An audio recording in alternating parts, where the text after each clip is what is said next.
everyone, and welcome to Worth the Calories, a Great British Bake Off podcast. I'm Matthew Vose. And I'm Catherine Vose. So before we get into this week's episode of the Great British Bake Off, we want to have a quick announcement for everyone. We here at Eloquent Gushing Podcast Media Network thing are doing... Empire, absolutely, that's the word for it. We are doing a giveaway this week and next week. Catherine, do you want to tell us what the merch is? There are stickers.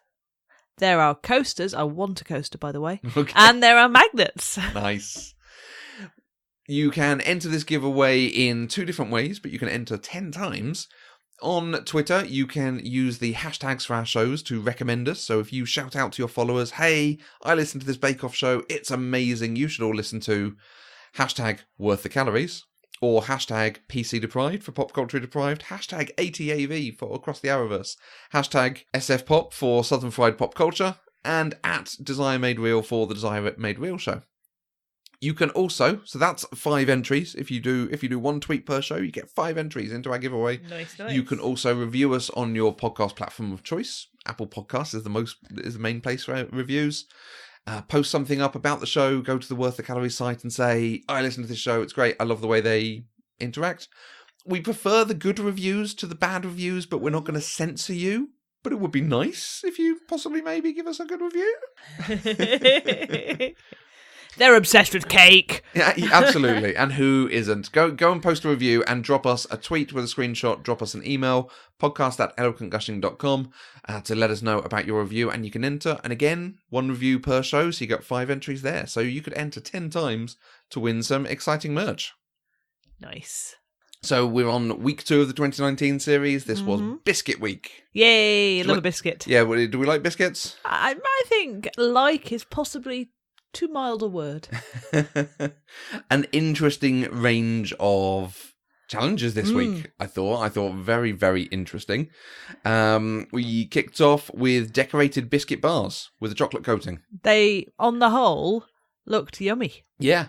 I think most of them were up for eating. They were. I'm not sure I'd have turned any of them down. No. I think I was surprised by the range of flavours a number of people used. There were some who used a lot of flavours, and then there were flavours in there like, oh, that you've gone quite far there. Yes, quite unusual flavours. Which was the most unusual for you? I think most unusual is probably obviously the Ruby Barfy. Oh, yes, that's true. But I do think the mojito is quite out there. For a chocolate biscuit, sounds like quite a thing. Yes. For you, anything standing out? Besides, even though Bakewell is not the most unusual flavour, I think the way Michelle did her Bakewell bars was quite unusual, and they looked beautiful. Yes, yeah, hers came out absolutely pristine, didn't they? I think it's probably to their credit that Norm made a penguin or a club biscuit or something. No. Which I might have been tempted to do, try to actually replicate something, but there is that danger that you are then ending up with, if you don't quite hit it, it's clearly fake. A rip-off. Yeah. And not quite as good as the cheap one that you can buy down the supermarket. Yeah, absolutely. Yeah. The thing that I quite enjoyed about this and throughout the week as a whole is we saw people bonding, helping each other, working together, geeing each other up.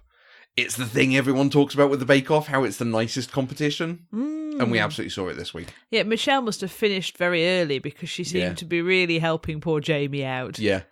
And I think there were like 5 people around. Was it Priya's? Yes, I think or so. Or Phil's at the end? No, I think it was Priya's. Right. Priya's was needing a little bit of extra love and attention. But good on them. Yeah, it's not. It's a nice trait. Yes.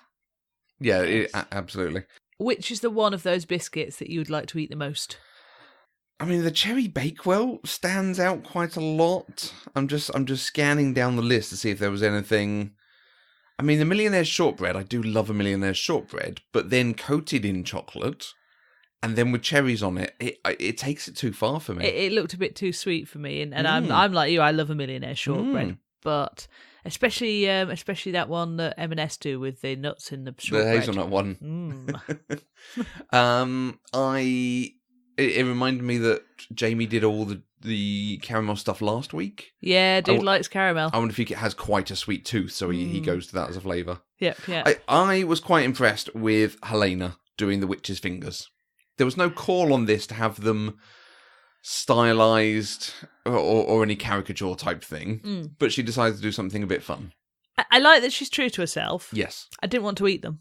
Okay. I don't mind matcha as a flavour. And actually, there is a soft spot in my heart for matcha ice cream. Right. But they didn't call to me. So it's down to the flavour, not the fact they were witches' fingers.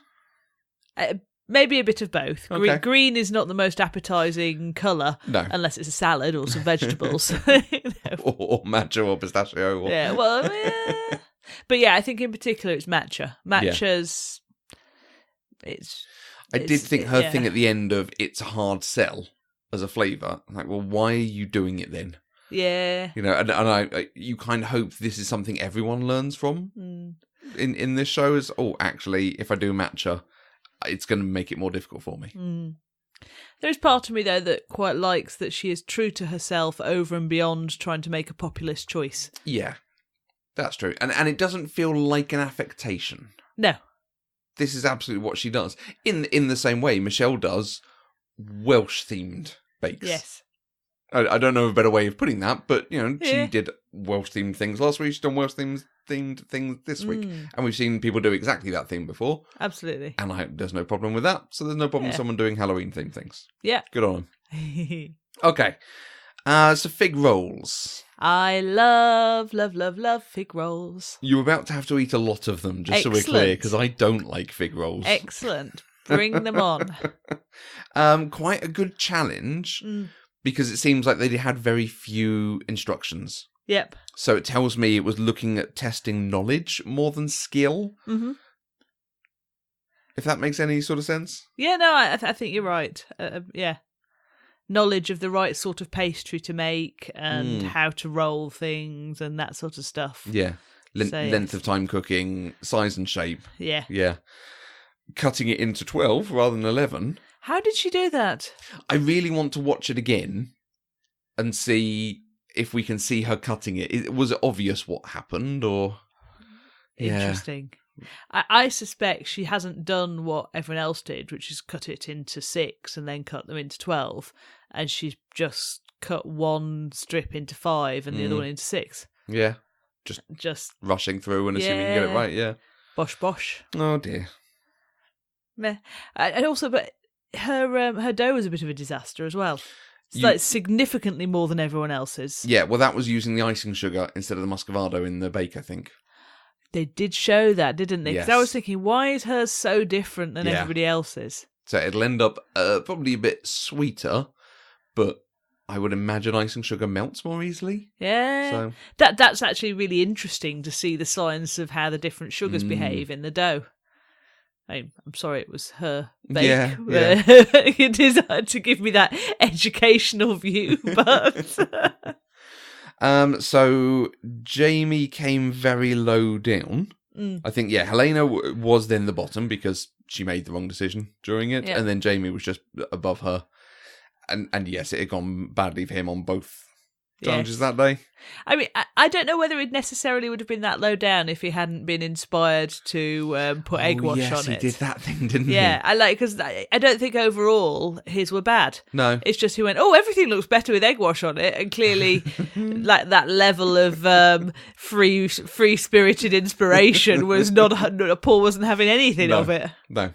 Yeah. Because, I don't think you often do it to biscuits, if at all. It is very much a pastry thing. Certainly not a fig roll, but maybe Jamie's not ever had a fig roll. Yeah, maybe.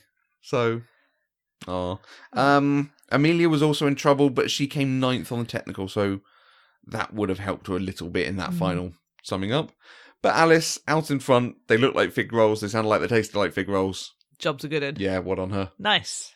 Okay, and then we come through to the Showstopper, 3D biscuit sculpture.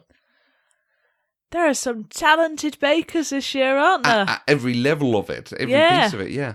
I was amazed at this as a challenge. There was no, with X number of biscuits or different flavours in the biscuits or something. You could have done the whole thing with one biscuit. I think there was something about showing us varieties. Yeah. But normally they put a number against it that you have to aim for. I wonder if this is to see, well, how much will they challenge themselves without us putting that restriction? Yeah. Because actually, if you put, like, I don't know, 20 biscuits, someone might go, oh, well, I'll do 25 just to challenge myself. Whereas actually, especially with that hen and the cute sheep, there were many, many multiples of biscuits in those sculptures. Yeah, I just feel like in a previous series, they would have said a sculpture with 4 types of biscuit. Something on those lines. Maybe. But you're absolutely right. There were some beautiful things in there that you could see being served up for parties, for events. I want that hen. Can I have that hen for my birthday cake? And fascinating, because yes, they did look a bit strange when she was piping around the edge of them, but once baked, they came out perfectly. Yeah. They looked bang on. Yeah, really lovely, really lovely. I wonder, sorry, just going back to your, was it demanding enough? It's only the second episode. That's true. Wonder if they're saving that level of extra demand for Showstoppers later in the season. I wonder if we might have another biscuit type challenge, if not biscuit type week. Yeah. Okay. And I do think it was demanding. I'm just surprised at the way it was pitched. Yeah. I expect to write several notes on what they're being told, but the note is a 3D biscuit sculpture with different types of biscuit. Yeah. I wonder if Prue was expecting more sculptural work, because she made a real point of saying with Helena's spider, "Well, this is this is the sculptural biscuit. This is this is the one that's met the brief the most." And she was very down on Amelia's stacked up biscuits. Well, justifiably, I think. Yeah. I think because everyone else had sort of shapes they combined. And stuck things to, whereas that really felt like different things going on to create a presentation. Yes. They haven't just made a cat or a chicken or a dragon or a sheep or a lamb, sorry. This was an egg with a spider with sugar over the top of it at an angle. Because they did make a point in the instructions of saying using the biscuit dough like clay. And she's the only one that really did that. Yeah. So. And... We have said in the past that people who come out of the technical badly and then say something like, I need the last day the next day to go well. Like, well, that's your death now because it doesn't. If you want it to go well, Absolutely. It does not go well for you because you've already got the pressure on there. This is the exception that proves the rule. Yeah. Because she did incredibly well. Yes. It sounds like the chicken absolutely grabbed you. Loved the chicken. You loved. Loved the chicken. What sort of thing might you have made had you had to... Oh, golly. Are we pretending that my baking skills are second to none? Yes. In your imagination. In my imagination, I would also have made a dragon. Right. So there would have been a third dragon in there, but my dragon would have been springing into the air with its wings spread, and it would have been sort of springing off a jewelled rock, and the wings would have had sort of spines of biscuit with sugar in sort of beautiful stained glass scale, sort of like the membranes between the spokes of the wings. Right, okay, That's nice. what I would have had. Nice. I'm pretending I could possibly create that. How about you? What would have been your sculpture? Do you know, it's interesting how many people went to animals. Yeah. Isn't it? It is. Because it's got me thinking, and exactly like you have, like, okay, what sort of animal would we make? That sort of thing, rather than a... Batman sculpture, church organ, a church organ, exactly. Yeah, if I'm thinking animal, some sort of T-Rex, some sort of fight with raptors, maybe some sort of exciting, nice, yes, different colours, different biscuit per dinosaur, exactly. Yeah, excellent, and a bit of jam for some blood coming out somewhere, maybe. Exactly. But yeah, the organ, the guitar, and the flowers are the non-animal sculptures. The flowers were gorgeous. The flowers were really well done, because he clearly wanted to do something a bit different. It was just an interesting design. Yeah. It wasn't, I need to make it look like a thing. And that's possibly a very smart way to go, because no one can critique him for saying, well, that cow doesn't look quite like a cow or something, or it's a bit rustic. It is an interesting array of flowers in biscuit form. Nice. Very smart. The guitar, however... Oh, bless him. It was a bit lame, wasn't it? Yeah. And that very much was not a sculpture. No. Particularly because he just baked it in that shape. It wasn't then all put together to form a shape. So, I mean, was the light touch with the instructions give the weaker bakers the chance to do something a bit simple and use that to winnow out the weaker bakers? Yeah, But yeah, that was it was just not as ambitious as the others. No, and not all that well executed either. That is a very, very good word for it, not as ambitious. I think, because other people had pushed it. We're going to do something in the shape of a lamb with different sized macarons over it, and we're then going to do the fence, and then we're going to do this on it, and make it look really good. Whereas that was, I'm going to bake it in the shape of this thing and then pipe some colours on it. Yeah. I was pleased for him that at least the shortbread came out nicely. Yes. Because, I'll ask you, do you think it was the right person to go? Yes. Yeah, I do. Definitely. I also think so. I was surprised he didn't go last week. Yeah. So yeah, I thought it was the right person to go, but I didn't want him to crash out within a disaster. So it was nice that he got some positive comments. Bottom 2 last week, left this week. Hopefully he'll carry on developing. You never know. Season 20, we might have a 30-year-old Jamie who can do amazing things. Yeah, maybe so. Yeah. And that is the thing. He clearly needs experience and trying lots of different things to it. In the same way I think Henry does. I think Henry was going for lots and lots of flavours and lots of different things on his, some of which came off because he could do it, some of which were actually pull back on that, make it easier for yourself, don't try and show off at this stage. Because there are people who are showing off at this stage. The Michelle with her decoration. Yep. That's absolutely coming off. Yeah. So you're not going to trump them. Just get it done well and get comfortable with what you're doing. And don't do a sculpture of a church organ. Well, yeah. But then I suppose it does reflect what he does in his spare time. True, but it stands out against the others. Yes. I think. That and the guitar are the only non-natural things. If we have animal and flowers, and yet it was just tubes of biscuits that were massive tubes. They didn't look like organ pipes, did they? They do make me want to do brandy snaps, though. I love a good brandy snap. Nom, nom, nom. Well, we'll get some curved baking things, and you can do some brandy snaps at some point. Nice. Any other notes? Any other comments on this week? Not really. Solid week. Obviously, we're going to do the fig rolls. I also, possibly when we finish doing this podcast, want to have a crack at some of the biscuits from the first round. I quite like the idea of, if they put any of the recipes up on the screen, I quite like the idea of taking my time and gently but producing a good moulded, fully chocolate enrobed biscuit. Okay. We'll buy some silicone moulds to put them in. Yeah, we'll have a crack at those. Yeah. So one of the things going into this week, we watched it a day late. Yep. You were spoiled on what had happened in the show. Yes. So we're going to turn this to turn a disadvantage to a strength. Did you notice anything in the production of the show that hinted at what was going to come? Not majorly. Okay. I mean, I think they showed Alice's bakes with quite a light touch. And I think that was possibly because they were clearly so very good. Right. So there's no point making it really obvious whilst they're doing all the baking that, hey, she's just being effective and look at her good bake. So that was interesting to me because I kept thinking, well, where's Alice? When are they going to show Alice? Yeah, that last round, she came in incredibly late. Yeah.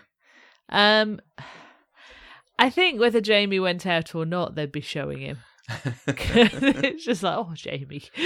Okay, so on the people, Amelia and Helena, did it feel right that they were in trouble by the end? From my perspective, I feel like particularly Amelia, we hadn't seen much of. And then suddenly at the end, it was all going bad and we were supposed to think she was in trouble, but it was really obvious who was... I felt that we saw plenty of her. And I felt that we saw plenty of her being a bit down because things weren't quite as good as she liked. Okay. So I think there's just so many at the moment. Yeah. Yeah, because they didn't have their chat in the middle of it. No. But equally, that was a 4-hour challenge at the end. So there was a lot of content and a lot of people doing stuff, and a lot of stuff that could have gone wrong. Not many biscuit breaks. No, I mean, what we didn't see was is it Michael? slashing his hands up. Yeah, he ended up with several blue plasters again. It's like, oh, love. Oh, poor lad. You're not even chopping fruit up this season. Or maybe it was the chopping up of the figs. Who knows? Maybe. Yeah. Because, he did lemon and raspberry shortbread in the beginning. Yeah. Yeah. And he was the one that had help from Rosie in the technical. Yes. Because he'd cut them into 6 in total rather than in 12. Yes, bless him. So, yes, maybe it was the chopping of that. Yes, yeah. Who knows? Okay, that's interesting. I always feel like I should go back and rewatch knowing what the outcome is to see, is the show making me feel anything in particular? Because, they must film probably 12 hours of content across and they have 6 cameras in the tent at any one time. So they have a lot of footage to put together. They always do it in a very nice narrative. You can always understand where it comes from, but I always wonder, the obvious example is Bingate, where apparently his ice cream was actually out for about 40 seconds, but they made it look like it was out for half an hour. Right. So. Yeah. No, there was nothing that stood out to me. Okay. Yeah. Okay. So, yes, fig rolls next week. Yeah. Fig rolls we're going to bake for this week, and then we'll talk about bread week shortly. Bread week. So, we made... something angel cake slices. Angel cake slices. Lots of Genoese sponge, lots of buttercream, lots of icing sugar. And we weren't the only ones. No. We were delighted that people joined us this week and got to do some baking of their own. So first up, you heard Mandy join us last year. Mandy's back with the angel cake slices. Let's hear how Mandy did. Hi, Matthew and Catherine. I am just finishing up making my angel cake slices, so I thought I would take this minute to record a quick message to send to you and your listeners about the experience.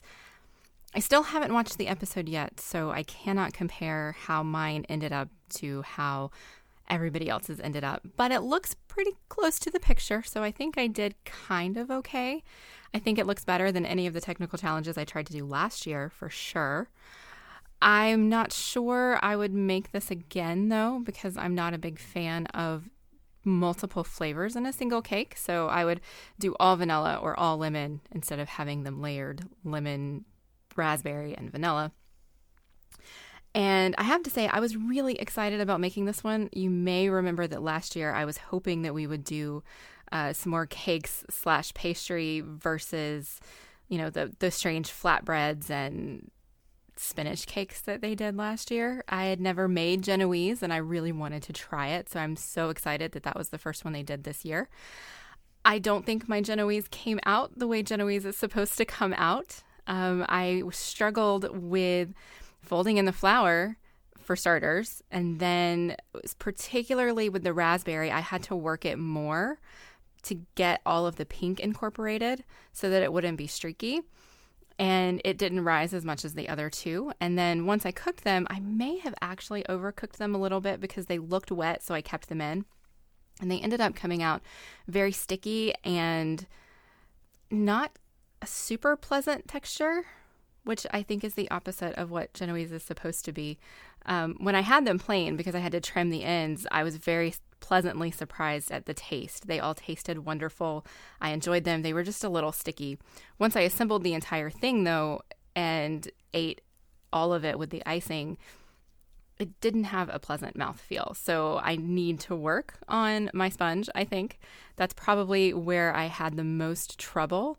Although making the Italian meringue buttercream was also troublesome because following their instructions to kind of use the double boiler to heat the sugar, to melt the sugar in the water, I couldn't get it up to temperature, like probably 35 minutes, and it just would not go any hotter than 180 Fahrenheit, and it was supposed to be 250. So I ended up taking it and putting it directly against the heat instead of doing the double boiler to get it hot enough. And then when I poured it into my mixer, I've sent you guys a picture of this. It cooled so rapidly against the metal bowl of my mixer and the whisk flinging it around the bowl that most of the sugar ended up hardening on the bowl instead of actually getting into the buttercream. But the buttercream is delicious and sweet enough, so I don't mind, but it just seems odd that would happen, so I probably did something wrong. Although Part of it may also just be it was such a small amount in such a large mixing bowl. I had a really hard time whisking one single egg white in this mixer as well. I had to actually hand whisk it for a little while to get enough air in it for there to be enough volume for the mixer attachment on my the whisk attachment on my mixer to be able to reach the egg whites to meet them into stiff peaks. So I think in every step of the way, there was probably some weird thing that happened. But all in all, I ended up with a very beautiful looking cake, if not entirely delicious. I mean, it tastes good. It's not bad. I'll just say that. You wanted to know how many bowls I used. If you just count how many bowls I had to put things in total, not including the bowl on the mixer, it was 13. But I was able to wash and reuse a few of the bowls. So that was helpful. And other than that, I think what I learned is I need to be more patient, and I definitely need to work on my folding technique because my Genoese just was not what Genoese was supposed to be. But it was a lot of fun, and I'm really excited I did this, and I can't wait to see how you guys' cake turned out. So have a wonderful rest of your day. Okay, so that was our friend Mandy Kay, who my co-host from Pop Culturally Deprived. And we also heard from your friend Nina and Kyle. Yeah. Kyle made, I think, with Nina as able assistant. That's the impression I got. Okay, let's see how they did. Hi, Kat and Matthew. It's Nina and Kyle. We just finished our first technical challenge, and we wanted to let you know how it went. So, Kyle, you just made angel slices. How did it go? If I were on the show, I think I probably would have ended up 6th or 7th. It went well. They were cute, fairly even looking, and they were delicious. Yes, very, very delicious. Particularly the scraps of the sponge that you cut off and then dip into your, overflow buttercream. That was very delicious as well. But the recipe definitely was not without its challenges. Let's see, what was challenging? First is we didn't own enough bowls to use for the recipe. I think we ended up using, 10 bowls? I tried to count. I think it was about 12 after washing a few mid-recipe. I also did use the mixer bowl as a double boiler, which I don't think you're supposed to do. But it worked. That came out well. So aside from just lacking equipment, I would say the only other kind of really difficult thing was we had to do some improvisation with our ingredients because we could not find raspberry flavoring. Yes, so I went to the grocery store and I tried to find raspberry flavoring and was not able to find it. I was able to find butter extract, so yay America, but not raspberry flavoring. So I ended up just getting some fresh raspberries and kind of mashing them up. But I think what happened is the weight of the raspberries actually made the sponge a little bit rubbery, which was a bit sad. However, the raspberry flavor was very good. Mm-hmm. And the flavor in the vanilla and the lemon sponge was all around delicious. I would say this is a nice transition into the third challenge, which was I am not going to blame whoever organized the recipe.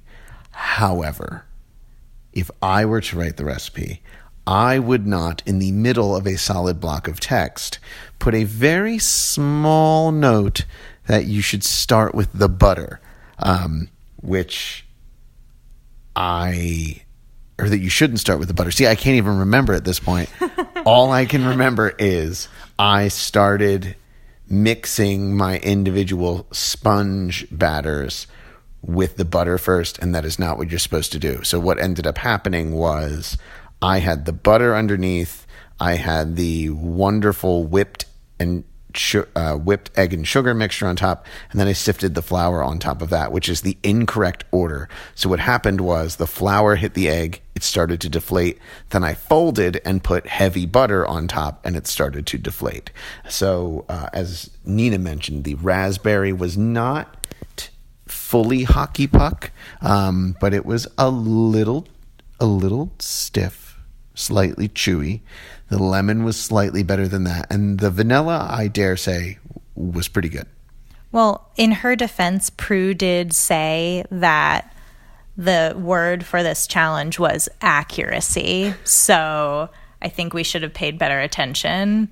I am going to default to the American defense and say we are not precise about anything. So I cannot be judged for a lack of precision. So my favorite thing about this was actually the Italian meringue buttercream, which I would like to put on everything.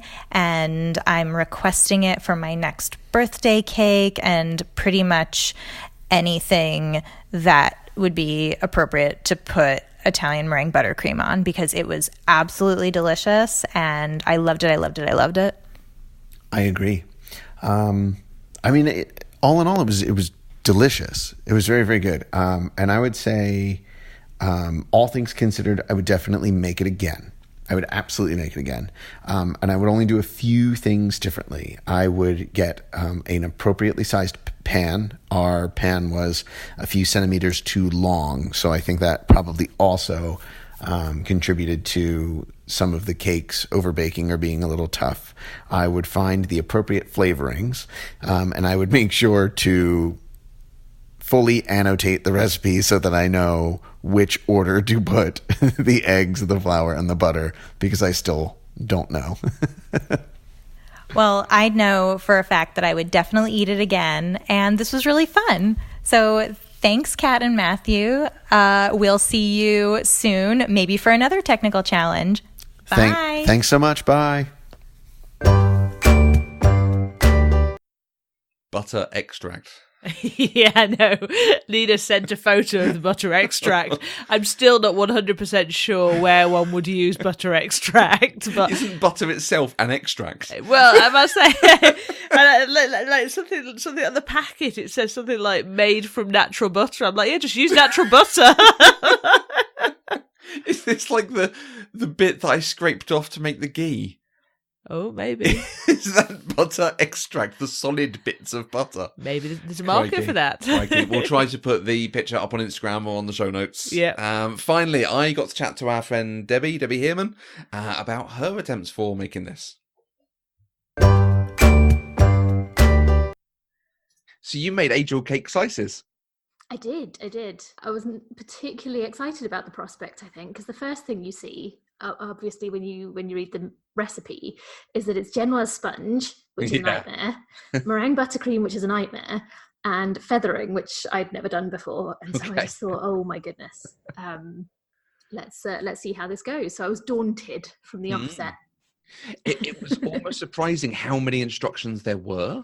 Lots of instructions. Like both on the show and then in the recipe that we got as well. Like there's a lot going on here. And each instruction then has 3 or 4 steps to it.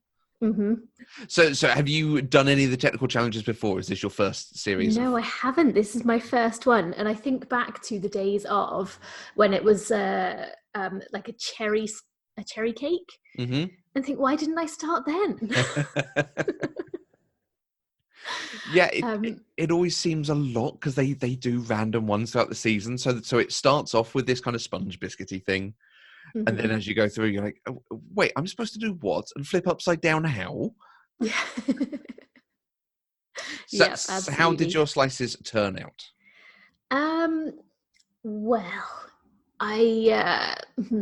so firstly, I made two lots of cake. Because the first lot, the vanilla sponge was fine, the lemon was a bit flat, and the raspberry was like a flip-flop. Okay. So I then redid the lemon and the raspberry, and they were much better, but still not great. Okay. I think key disappointment, I think, has to be flavour. Like, I thought I was putting quite a lot of flavouring in. but they still came out like really subtle. So I think if I were to make them again, I would really amp up the flavorings. I found exactly the same thing. I was surprised how much the flavor did not come through. Yeah, it's interesting, isn't it? Because you think you're putting so much in, and you think, well, actually, this is a very small volume of cake. It's going to really like smack someone in the face, but it doesn't. Yeah. No, I completely agree on that one. That's interesting. I wonder if it's meant to be, because I can't even remember what they taste like normally. No, me neither. It's been a while since I've had an angel slice. Yeah. So you did multiple sponges. Multiple sponges. So many bowls. How many bowls did you use? I think I got up to 11. But I'm in a lucky situation that Catherine does brownies, and last year they did a baking thing last term. So we have a stack of like chopping boards and mixing bowls. Oh, so lucky. Bought from Poundland that I just ran into the conservatory and these will do. Nice. How many bowls did you use? I think certainly some way north of 11. And we don't have a dishwasher. So I ended up sort of washing everything up multiple times as well. But yeah, it was quite an intense recipe. And I really felt for the bakers actually, in the like experiencing that as their first technical. I thought they've really sort of trial by fired the situation. Yeah, absolutely. Were there any steps that I can only say as that went wrong that proved more problematic than others? Were there any that like really gave you a problem? Like very much the Genoise. Like and it's that would never be my choice of cake ever. No. To make, because I've never had a good time with it. So yeah, the Genoise, and I just the raspberry one was so flat, and I wonder if because I've seen a few pictures of people's attempts, and the raspberry cake has sort of universally looked a bit flat. It's always like that, isn't it? For whatever reason. So I wonder whether is that us, or is it a recipe that needs a bit of help? Yeah, I think were you the person who described it as a rubbish ham sandwich? Yes. Yes, I was. It just looks a bit like, it didn't look appetizing. Yeah, no.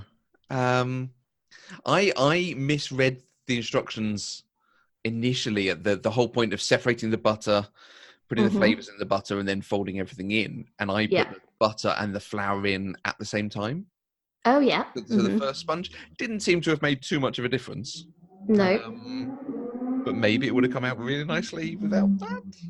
I don't. I see. I'm just not convinced. And I did watch a professional make a Genoise just to sort of give myself a frame of reference. And the way this lady did it was to fold maybe like a quarter cup of the egg and sugar mixture into the butter.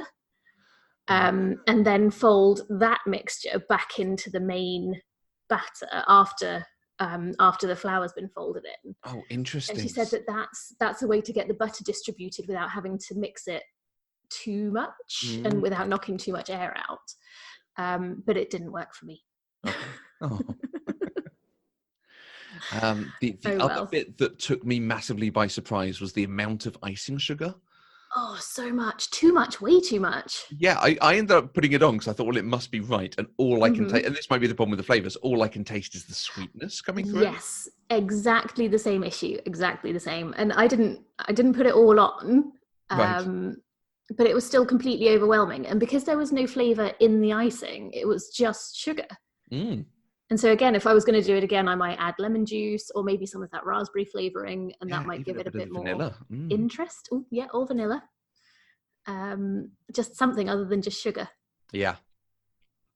And then, when you try and cut it all together and it's 3 sponges that have gone a little solid, you don't end up with much buttercream left in there because it all gets kind of squidged outwards. No, and I went quite thin on the buttercream in the first place. But it was still a bit of a nightmare to cut, and I ended up using dental floss. Have you ever done that before? No. Well, just because I was using a bread knife, but I've really felt like the bread knife was sort of making a meal of these really delicate, light sponges. Right. And so I thought, no, there's got to be a better way. And so I've heard of people using dental floss to slice things sort of delicately. Okay. And so I used that, and it was better. but you still ended up with a lot of sort of claggy icing, kind of draped everywhere. Yeah, my icing's done funny things because some of it's run and like the pink has spread out more, and some of it looks really nice. I do not know what the difference between all the different bits of the icing is. Oh, who knows? Who knows? So that's a week done. Are you going to keep trying to do them each week? Yes, absolutely. I'm going to try. September is absolutely mad busy, but it's actually really fun. Really fun to sort of push yourself a bit and see whether you can do what these bakers can do and sort of experience the pressure they're under. Because of course it's so easy for us to sit there week after week and say like, oh, can't believe they messed that up. Yeah. But until you're actually doing it, you just don't know. And it just takes one thing, like the chap on the show had, like as soon as the air's gone, the air's gone. Yes, absolutely. There's nothing you can do. When you're whisking the eggs, if they lose their stability, that's it. Done. Yes. Yeah.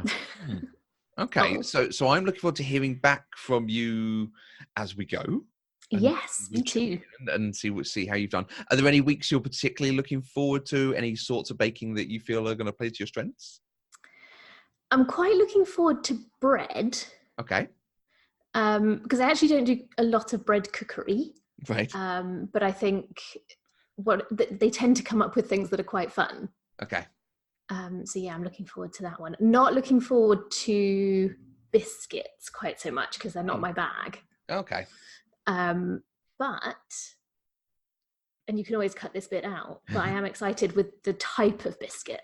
Okay. That we're going to be doing. Like that's quite exciting. I think from last week's preview, was it fig rolls? Oh, we already know, do we? Yes, fig rolls. So I love a fig roll. Coming up next week, yeah. Okay, yeah, so I'm pretty excited about that the challenge is a fig roll. It's better than it could have been, I think. It feels like it's all going to be in the kind of pastry rolling of the roll. Mm-hmm. Yeah. Mm-hmm. Definitely. How about you? Are you particularly excited about something? I didn't enjoy eating them, but I did quite enjoy some of the stuff from last year. The vegan pavlova. Oh yes. And what was the other one? The squeezing spinach through the muslin and so on. Like, oh yeah. I'm not going to do that again. I can completely understand food coloring, so we don't need to. Mm-hmm. But it was fun to just this once say, yes, I've done the ridiculous thing. Yeah, I think so. And just do something completely out of the comfort zone. Yeah, but I'm hoping that most of them are going to be things that go, okay, they're actually testing a technique like this was testing how you are at the syrupy Italian meringue and the Genoese. Yeah, and a test it was. Absolutely. Okay, so we look forward to hearing from you in future weeks. Thank you very much. All right, thank you very much. Okay, so lots of people making angel cake slices. You made angel cake slices. I did. Do you want to tell me how you think they went? Any comments following up on what we've heard there? It's very interesting listening to everyone because there's some common themes which I share, and there's some nice hints and tips which I didn't do.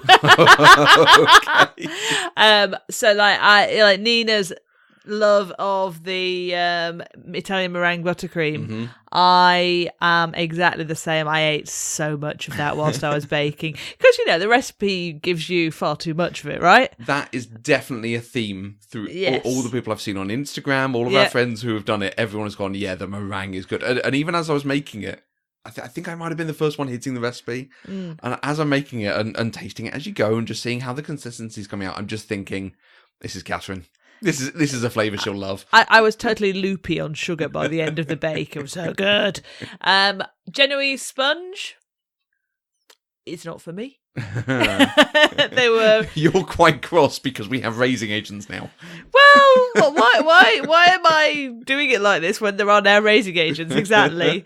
And interesting. Yeah, I mean, I was the same as everyone else. The pink one was by far the worst. Yeah, again, that's an absolute theme across them. Yeah. I was so nervous of losing the air that I didn't fold mine properly. Okay. So I think mine, as well as being losing the air, which they lost anyway, I may as well have folded it as much as I liked, wasn't really mixed in very well.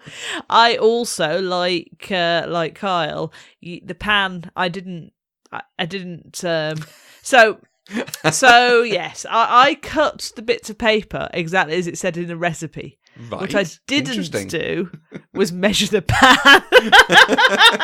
So the baking tin was longer than my folding paper. So I did get a little bit of vanilla and raspberry merge at the end. And also my cake was rather slopey. Yeah, hang on. Because it's not that you just didn't have the paper wide enough. You actually didn't fill one side of the pan. Well, you only filled the bit with paper in it. Because I didn't want the batters to commingle. So tell me, what happened with the batters? They commingled. and ended up sloping. There was one side that they ran into. So when I actually took a picture, I mean, they didn't look too bad when it was sliced up. Although I wish I'd used dental floss. That would have been fun. I might try that. That's an interesting idea, isn't very it? interesting. Yeah. It's a bit like that wire cheese slice thing. Well, yeah, because I have a cake slice that's effectively a coping saw. And frankly, I do woodwork. I have coping saws. I could use one of them. But I have a cake slice for slicing things in half. Yeah. It feels like this is basically the up-down version of that. Yeah, because I found the chopping quite challenging. Right. What I didn't do is I didn't make anywhere near as much overly sweet fondant icing as it says in the recipe. No. I just went, I'm not making all of that. Yeah, 250 grams. That would have been far too much. So I did only quite a thin layer of fondant on the top, and I think it was perfectly sufficient. Yeah. So, sorry, going back to the Genoese sponge, my Japanese teacher does a lot of baking, and she says for her Genoese sponge always flops when you do the stuff at the mixing at the beginning over a bain-marie. And she says she just puts a bit of extra elbow grease in and does that mixing just by hand without heating it up over a bain-marie. And she says for her that gives it a much lower chance of the Genoese flopping. Okay. Don't know.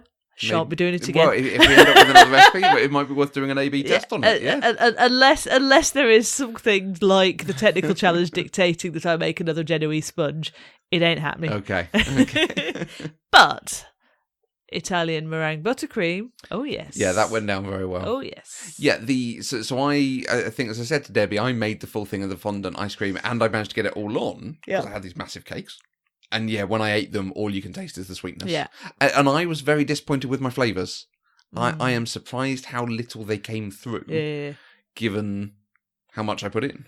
And I must say, I learned from your example, and I put stuff in with a very heavy hand.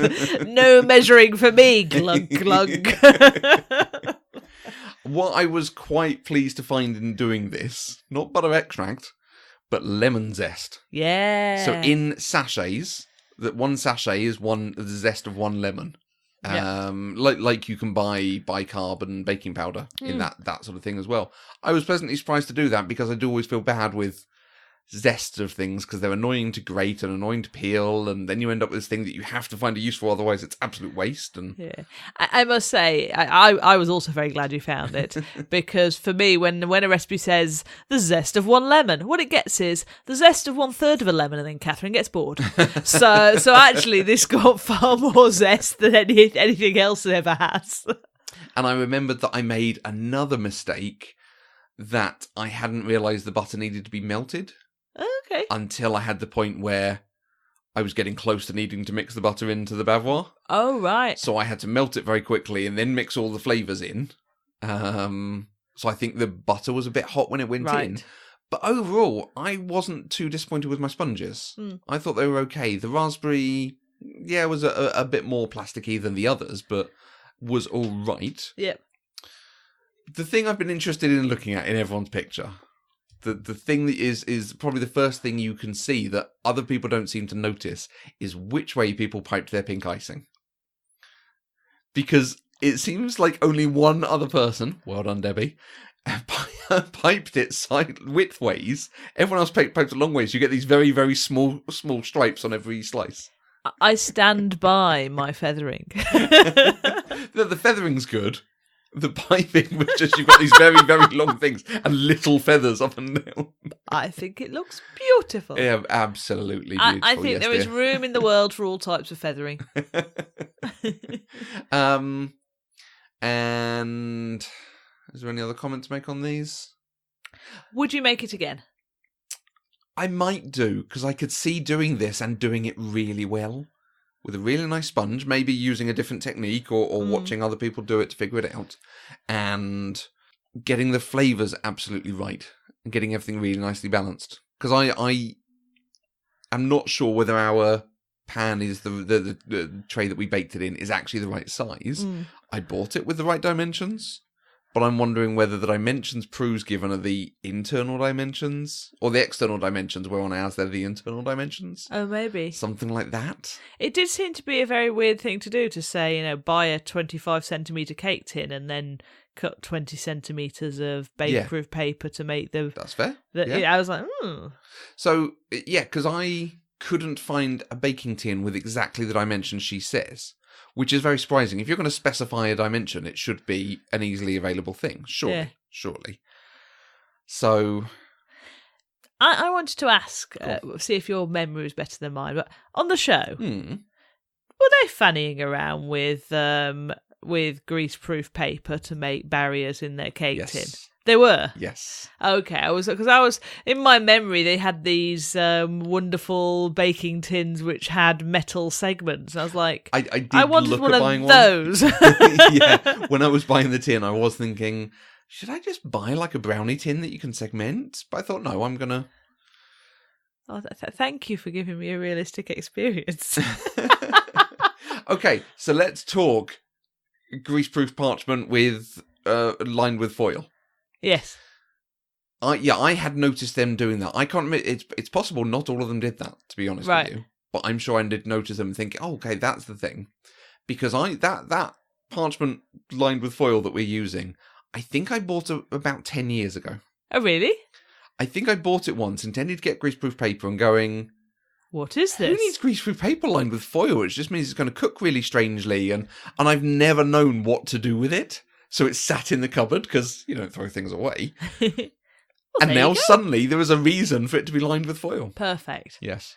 Hoarders win. Yes. And then I put some butter underneath it to stick it down, because it's been in the tube for so long, it kept curling up on me. Same. I swore a bit and then put some butter underneath it. The slicing, I used the longer knife and I sharpened it and then I washed it between every cut and it came out okay. I just did my best. You used the massive chopping knife that I've had to wash again because it still had icing on the handle. This icing went everywhere, it seems. I thought I would scare it into cutting neatly. I was very, very careful because this is the one that when I made a tray bake thing a couple of years ago, I did slice my finger open, if you remember that day. Yes. Yes. And me losing a lot of blood very quickly. That was not a fun day. So I was much more careful this time. See. Okay. Any other comments on it? Any other comments on how people did? I'm very impressed by all our willing participants. Some good cakes out there. Yeah, I think Kyle might have won this one. His did look good. From the sounds of it, it was really, really good pictures that went up, and from the sound of it, the flavours came through. Yeah. Which flavours did not come through for us. Yeah. Yeah, well done, Kyle. Nice. Terrific. Fig rolls. Fig rolls this week. Fig rolls. Yum, yum, yum, yum. I'll eat your fig rolls. Yeah, I'm not a fan of fig rolls, I'm afraid. So. Nice. I think we're going to bash out the fig rolls in much swifter order. I'm hoping so. I'm hoping I don't spend too long on them. And then it looked like next week was Baps. Yeah. Baps and buns. Nice. Be interesting. Because that feels basic? It feels like something we can use. It does feel like something we can actually use. This is what I'm always excited about with Bread Week. It's like, this is something I could feasibly do again. Yeah. Unlike angel cake. Well, but I'll tell you what, those cinnamon rolls, if that is what it is next week, the cinnamon swirl. Yes. That's a thing I would bake again. Yum. Okay. So if you want to come and join us, if you want to do the bake and let us know how you do, you can see how we do on Instagram. We try to post pictures of everything we put up. It's instagram.com/eloquentgushing. Or drop us an email, drop us a note on Twitter, Instagram, Facebook, wherever you find us. Podcast at Eloquent Gushing, at Eloquent Gushing, /Eloquent Gushing. Just look up Eloquent Gushing. We love to hear how people did. We love seeing all the pictures of the dodgy ham sandwich angel cake slices. And we'll look forward to next week to dodgy fig rolls. Yay.